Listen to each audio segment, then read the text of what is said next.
നമ്മുടെ ഇടവകാംഗങ്ങളായ പഴയ ചിറയിൽ ജോണിൻ്റെയും ചെസ്സിയുടെയും നാലാമത്തെ കുഞ്ഞ് റോസായുടെ പ്രവേശക കൂദാശകൾ നമ്മൾ നടത്തുകയാണ്. അവർക്ക് ആ കുടുംബത്തിന് പ്രത്യേകമായിട്ട് എല്ലാവിധ ആശംസകളും സ്നേഹപൂർവ്വം നേരുന്നു. മറ്റു കുഞ്ഞുങ്ങളായ ഡെറിക്കും ഐറീനും ക്രിസ്റ്റഫറും അവരെന്തി ഇവിടെയുണ്ടോ? ഡെറിക്കുണ്ട്, ഐറീൻ, ക്രിസ്റ്റഫർ, അവരെല്ലാവരെയും പ്രത്യേകമായിട്ട് ദൈവം അനുഗ്രഹിക്കട്ടെ എന്ന് പ്രാർത്ഥിക്കുന്നു. കൂടുതൽ കുഞ്ഞുങ്ങളുണ്ടാകുന്നത് നമ്മൾ ആഘോഷിക്കേണ്ട ഒരു അവസരമായി മാറി. കാരണം നമുക്കൊന്നും പിള്ളേരില്ല. അതുകൊണ്ട് നമ്മളിങ്ങനെ കർത്താവ് വളരെ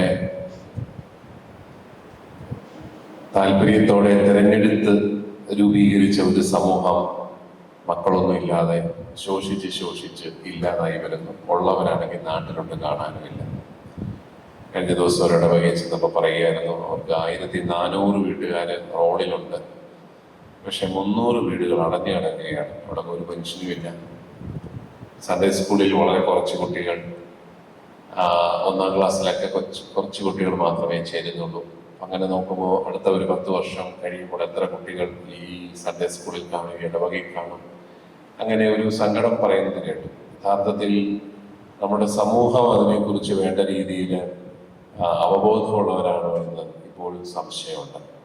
ദൈവം നമ്മളെ വിളിക്കുന്നു, കുടുംബജീവിതത്തിലേക്ക് വിളിക്കുന്നു എന്ന് പറയുമ്പോൾ മക്കളെ ജനിപ്പിക്കാനും അവർക്ക് ക്രൈസ്തവമായ പരിശീലനം നൽകാനും കൂടിയാണ് ആ വിളി.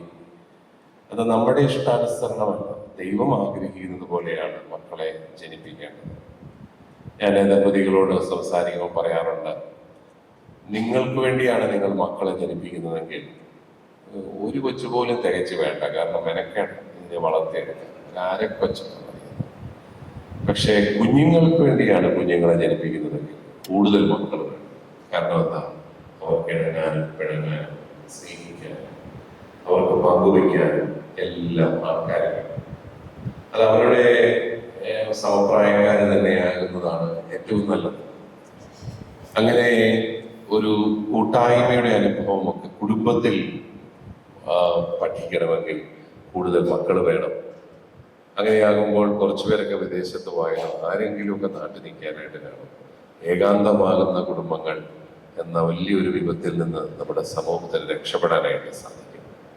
അപ്പം നമുക്ക് നമ്മുടെയൊക്കെ ചെറുപ്പക്കാരോട് പറഞ്ഞു കൊടുക്കണം, മക്കളെ, ഞങ്ങൾക്കോ തെറ്റുപറ്റിപ്പോയി, നിങ്ങളെങ്കിലും ആ തെറ്റ് തിരുത്തണം എന്ന് പറഞ്ഞു കൊടുക്കണം. അവരോടൊക്കെ നേരത്തെ കല്യാണം കഴിക്കാൻ പറയണം. ഒന്നാമത് ഇപ്പൊ ആൺപിള്ളേരുടെയൊക്കെ വിവാഹപ്രായം കൂടി 32, 35 ആയി. പെൺപിള്ളേർ 27, 22, അങ്ങനെ അങ്ങ് നീണ്ടു പോവുകയാണ്. അങ്ങനെ പോയി കഴിഞ്ഞാൽ കുടുംബജീവിതത്തില് അതിൻ്റെതായ ബുദ്ധിമുട്ടുകളും എല്ലാം ഉണ്ടാകുന്നു. അതുകൊണ്ട് അവരോടൊക്കെ ഒരു സമയമാകുമ്പോൾ കല്യാണം കഴിക്കാനും മക്കളെ ജനിപ്പിക്കാനും എല്ലാം ഉപദേശിച്ചു കൊടുക്കേണ്ട ഒരു സമയമായിട്ടുണ്ട്.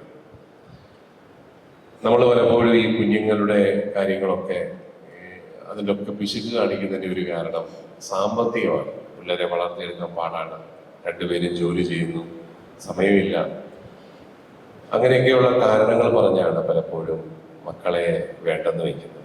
ഒരു പ്രൊമോഷൻ വന്നു കഴിഞ്ഞാൽ, പ്രൊമോഷൻ കിട്ടിക്കഴിഞ്ഞാൽ കുഞ്ഞുങ്ങളെ വേണ്ടെന്ന് വയ്ക്കുന്ന ആൾക്കാരൊക്കെ ഉണ്ട്. അതൊക്കെ എത്രമാത്രം തെറ്റായ ഒരു പ്രവണതയാണെന്നുള്ളത് അവർ തിരിച്ചറിയുന്നില്ല എന്നുള്ളതാണ് വാസ്തവം. നമ്മൾ മക്കളെ ജനിപ്പിക്കുമ്പോൾ ഒന്ന് രണ്ട് കാര്യങ്ങൾ മാത്രം നമ്മൾ ശ്രദ്ധിച്ചാൽ മതി. ഒന്ന്, കുടുംബത്തിൽ ഒരു നല്ല പ്രാർത്ഥനയുടെ അന്തരീക്ഷം നൽകണം. കുഞ്ഞുങ്ങൾ ദൈവത്തെ തിരിച്ചറിഞ്ഞ് ജീവിക്കണം. ഈ കുടുംബത്തിലൂടെ ഇങ്ങനെ എഴുന്നേറ്റ് നടക്കുന്ന അപ്പനും അമ്മയും അല്ലെങ്കിൽ സഹോദരങ്ങളും മാത്രമല്ല, ഇവരെ എല്ലാം നിയന്ത്രിക്കുന്ന ഒരു ദൈവം മുകളിലുണ്ട് എന്നുള്ളൊരു ചിന്ത ഈ മക്കൾക്കുണ്ടാവും. അതുകൊണ്ടാണ് നല്ലൊരു പ്രാർത്ഥന അന്തരീക്ഷം. അതുകൊണ്ട് എനിക്ക് ഇവരെ കുറിച്ചൊക്കെയുള്ള പ്രാർത്ഥന വെക്കുന്ന 4 കുഞ്ഞുങ്ങളും ഒക്കെ ആയിട്ട് ഇവരെ മുമ്പോട്ട് പോകുമ്പോൾ ഒരു ദിവസം പോലും അവരുടെ വീട്ടിൽ കുടുംബ പ്രാർത്ഥന മുടക്കാതിരിക്കട്ടെ. ആ കുടുംബ പ്രാർത്ഥനയിൽ കുഞ്ഞുങ്ങൾ ദൈവത്തെ തിരിച്ചറിയുകയാണ്. തിരുഹൃദയ രൂപത്തിന് മുമ്പിൽ മെഴുകുതിരി കത്തിച്ചു പിടിച്ച് നമ്മൾ പ്രാർത്ഥിക്കുമ്പോൾ ഒരു ദിവസം മുഴുവൻ നമുക്ക് തന്ന ദൈവത്തിന് നന്ദി പറയാൻ ഈ മക്കൾ അറിയാതെ പഠിക്കുകയാണ്. ഞങ്ങൾ മാത്രമല്ല, ഞങ്ങൾക്കപ്പുറത്ത് ഒരു ദൈവമുണ്ടെന്നുള്ളൊരു വലിയ ഉറപ്പ് ആ മക്കൾക്ക് ലഭിക്കുകയാണ്. അതുകൊണ്ട് പ്രാർത്ഥന മുടങ്ങാതിരിക്കട്ടെ. അതോടൊപ്പം ഞായറാഴ്ചയോ അല്ലെങ്കിൽ ഇടദിവസങ്ങളിലോ ഒക്കെ കുർബാനയിൽ പങ്കെടുക്കാൻ സാധിക്കുമെങ്കിൽ ആ കുർബാനയിൽ പങ്കെടുക്കുന്നത് വലിയ ഒരു അനുഗ്രഹമായിട്ട് കരുതാൻ ഇവർക്ക് സാധിക്കട്ടെ. അടുത്ത നാളില് ഒരു സഹോദരൻ എനിക്കൊരു കത്തെഴുതി. അദ്ദേഹം പറഞ്ഞു, ഞങ്ങളുടെ ഇടവകയിൽ ഒരു 20 വയസ്സിന് താഴെയുള്ള കുട്ടികൾ, ചെറുപ്പക്കാരും ഇടദിവസം കുർബാനയ്ക്ക് വരുന്നില്ല. ഞായറാഴ്ച അവർ വരുന്നുണ്ട്, പക്ഷെ ഇടദിവസം ആരും വരുന്നില്ല. എന്നിട്ട് അദ്ദേഹം എഴുതുകയാണ്, ഇടദിവസം കുട്ടികൾ പള്ളിയിൽ വരുന്നു എന്നുള്ളതാണ്, അവർക്ക് കുർബാനയോട് സ്നേഹമുണ്ടോ ഇല്ലയോ എന്നുള്ളതിന്റെ ഒരു ഞായറാഴ്ച വരുന്നത് ഒരു കടമയ്ക്ക് വേണ്ടിയിട്ട് അങ്ങനെ വരുന്നത് മാത്രം. പക്ഷെ ഇടദിവസവും അവർ എഴുന്നേറ്റ് വരികയാണെങ്കിൽ അതിന്റെ അർത്ഥം അവർക്ക് തമ്പുരാനോട് കുറച്ചുകൂടെ അടുപ്പമുണ്ട്, കുർബാനയ്ക്ക് അവർ വില കൊടുക്കുന്നുണ്ട്. അപ്പോൾ വളരെ കുറച്ച് കുട്ടികളെ ആ പ്രായത്തിൽ ഇടദിവസങ്ങളിൽ കുർബാനയ്ക്ക് വരുന്നുള്ളൂ എന്ന് അദ്ദേഹം പറയുകയാണ്. അപ്പൊ കുർബാനയും കുടുംബ പ്രാർത്ഥനയും അവരുടെ കുടുംബ ജീവിതത്തിന്റെ അടിസ്ഥാനങ്ങളായി മാറട്ടെ എന്ന് പ്രാർത്ഥിക്കുന്നു. അതോടൊപ്പം ഈ കുഞ്ഞുങ്ങൾക്ക് വേണ്ട ഒരു കാര്യം മാതാപിതാക്കൾ തമ്മിലുള്ള ഒരു സ്നേഹമാണ്, കുടുംബത്തിലൊരു സമാധാനം. നമ്മുടെയൊക്കെ പല കുടുംബങ്ങളിലും വഴക്കുകളാണ്, കുറ്റം പറച്ചതും പരാതി പറച്ചതും പഴയ കാര്യം പറച്ചതും വല്ലവരെയും കുറ്റം പറയുകയും. ഇതിങ്ങനെ കേട്ട് പിള്ളേരുടെ മനസ്സെല്ലാം നെഗറ്റീവായി പോവുകയാണ്. അതുകൊണ്ട് അവർക്കൊരു ധൈര്യം പോലും ഇല്ല. അവർക്ക് എവിടെയെങ്കിലുമൊക്കെ പോയി ഓടി ഒളിച്ചാൽ മാത്രം മതി. കുടുംബത്തിൽ വരുമ്പോഴത്തേക്കും ഒരു സന്തോഷം, അവിടെ സ്വീകരിക്കാനായിട്ട് അപ്പനും അമ്മയുണ്ട്, സഹോദരങ്ങളുണ്ട്, അവിടെ നല്ല കാര്യങ്ങൾ അവർ പറയുന്നുണ്ട്, അവിടെ ഒരുമിച്ച് കൂടാൻ അവർക്ക് ഇഷ്ടമാണ്. കാരണം എന്താ, വളരെ പോസിറ്റീവായിട്ടുള്ള ഒരു സാഹചര്യമാണ് അവിടെ ഉള്ളത്.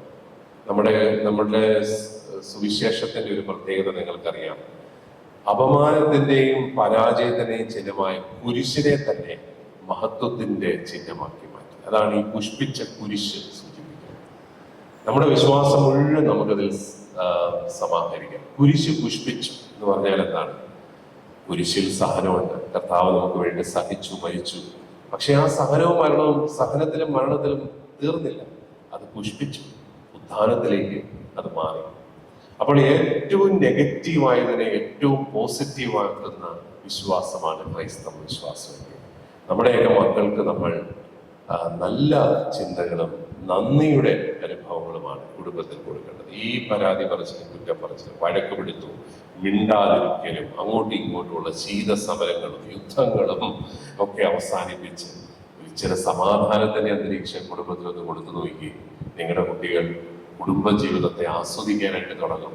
അവർ നന്നായിട്ട് ഇത് പഠിക്കാൻ തുടങ്ങും. കാരണം അവരുടെ മനസ്സ് ശാന്തമാകും, അവർക്ക് നല്ല ധൈര്യം തോന്നും, ജീവിതത്തെ നേരിടാനുള്ള ഒരു ധൈര്യമൊക്കെ തോന്നും. അതുകൊണ്ട് മാതാപിതാക്കൾ സ്നേഹിക്കുന്നത് കണ്ടാണ് മക്കൾ സ്നേഹിക്കുന്നത് എന്ന് തിരിച്ചറിയാനും നിങ്ങൾക്ക് എല്ലാവർക്കും സാധിക്കട്ടെ എന്ന് ഞാൻ ആഗ്രഹിക്കുകയാണ്.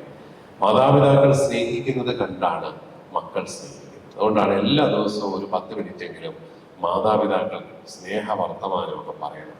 എല്ലാ വീട്ടിലും ആകാം ഇത്. അങ്ങനെയാകുമ്പോൾ നമ്മുടെയൊക്കെ വീടുകൾ കുറച്ചും കൂടെ സ്നേഹമുള്ള കുടുംബങ്ങളായിട്ട് മാറും. ഞാൻ വിവാഹ സെമിനാറിനൊക്കെ പങ്കെടുക്കുന്ന പിള്ളേരോട് പറഞ്ഞു കൊടുക്കാറുണ്ട്, നിങ്ങൾ കിടന്നുറങ്ങുന്നതിന് മുമ്പ് ഒരു 10 നല്ല കാര്യങ്ങൾ പറഞ്ഞിട്ടേ കിടന്നുറങ്ങാവുള്ളൂ. ഇനി ആ ദിവസം എല്ലാം മോശം കാര്യമാണ് പറഞ്ഞെങ്കിൽ ഉറങ്ങുന്നതിന് മുമ്പ് ഒരു 10 നല്ല കാര്യം പറഞ്ഞിട്ടേ കിടന്നുറങ്ങാവുള്ളൂ. അത് വളരെ പ്രധാനപ്പെട്ട ഒരു കാര്യമാണ്. അതുകൊണ്ട് അങ്ങനെ ഒരു സ്നേഹത്തിന്റെ അന്തരീക്ഷം കൂടെ കൊടുത്തു കഴിഞ്ഞാൽ പിള്ളേരൊക്കെ മിടുക്കരായിട്ട് വളർന്നു. അവരെ വലിയ ഇന്റർനാഷണൽ സ്കൂളിലൊന്നും കൊണ്ടുപോയിട്ട് കാശ് കളഞ്ഞില്ലെങ്കിലും ഒരു കുഴപ്പമില്ല. സാധാരണ സ്കൂളിൽ പഠിക്കുന്ന കുട്ടികളും മിടുമിടുക്കരായിട്ട് വരുന്നു.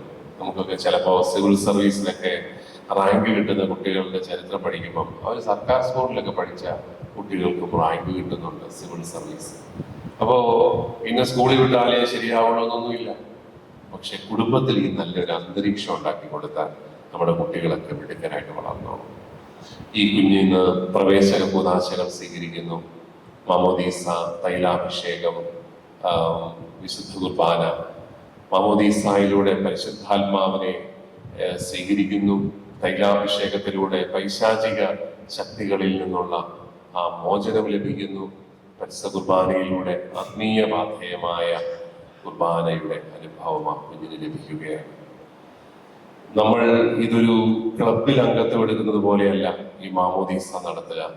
മാമോദീസ എന്ന് പറയുന്ന ഒരു സംഘടനയിൽ അംഗത്വം എടുക്കുന്നതല്ല, മറിച്ച് ഈശോയുടെ ശരീരമാകുന്ന സഭയുടെ അംഗങ്ങളായിട്ട് മാറുകയാണ് മാമോദീസായിലൂടെ നമ്മളെല്ലാവരും. നമ്മൾ ഈശോയുടെ ശരീരമാണ്. പൗലോസ്ലീഹ ആവർത്തിച്ച് പറയുന്നുണ്ടല്ലോ, സഭ ഈശോയുടെ ശരീരമാണ്. അതുകൊണ്ട് സഭയുടെ ഭാഗമാകുക എന്ന് പറഞ്ഞാൽ ഈശോയുടെ ശരീരത്തിന്റെ ഭാഗമാകുക എന്നാണ്. എന്ന് വെച്ചാൽ സമൂഹത്തിൽ ഈശോയെ നൽകേണ്ടത് നമ്മൾ ഓരോരുത്തരുമാണ്. മാമോദീസ സ്വീകരിച്ച നമ്മൾ ഓരോരുത്തരും ഈശോ ജീവിക്കുന്ന അനുഭവങ്ങളാണ്. അങ്ങനെ നമുക്ക് ഈ കുഞ്ഞിന് വേണ്ടിയിട്ട് പ്രാർത്ഥിക്കാം. ഈ കുഞ്ഞ് ഈശോയുടെ ശരീരത്തിന്റെ ഭാഗമായി മാറുന്നു. കുഞ്ഞിന് നമ്മളിന്ന് പരിശുദ്ധ കുർബാനയും കൊടുക്കുന്നുണ്ട്. നമ്മൾ എന്തുകൊണ്ടാണ് ഈശോയുടെ ശരീരം സ്വീകരിക്കുന്നത്? കാരണം നമ്മൾ ഈശോയുടെ ശരീരമാണ്, നമ്മൾ ഈശോയുടെ ശരീരത്തിന്റെ ഭാഗമാണ്. അത് നമ്മൾ ഓർമ്മിക്കുകയാണ് ഈശോയുടെ ശരീരം സ്വീകരിച്ചു. അതുകൊണ്ട് പ്രിയപ്പെട്ടവരെ, നമുക്ക് ഈ കുഞ്ഞിന് വേണ്ടിയും അവരുടെ കുടുംബത്തിന് വേണ്ടി പ്രാർത്ഥിക്കാം.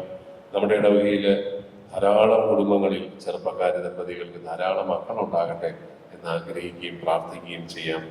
അങ്ങനെ നല്ല പ്രത്യാശയുള്ള ഒരു സഭാ സമൂഹമായിട്ട് മാറാൻ നിങ്ങൾക്ക് എല്ലാവർക്കും സാധിക്കട്ടെ. ദൈവം നമ്മളെ സമർത്ഥമായി അനുഗ്രഹിക്കട്ടെ.